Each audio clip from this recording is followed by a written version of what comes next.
всяких других его. Разовая услуга. За один раз он Не получит. знаю. Но И самое главное про Да. Трампа в связи с этой историей. Понимаете? Вот я всегда скептически относился к демократам, когда они говорили, что Трампа выбрали Демократам идиоты. Американцы. Что Трампа просто выбрали идиоты. Да. Но на самом-то деле демократы говорили о будущем.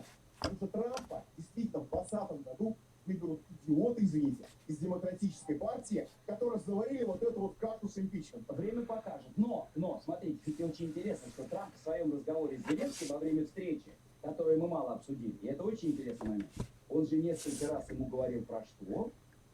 Не про Крым, не только про Крым.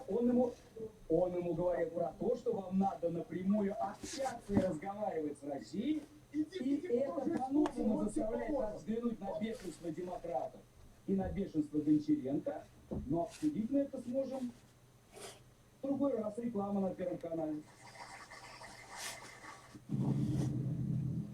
Я считал, что это друг. И здесь я прихожу и вижу, моя жена с Алексеем на этом видео. Громкий скандал. В сеть попало видео со скрытой камерой.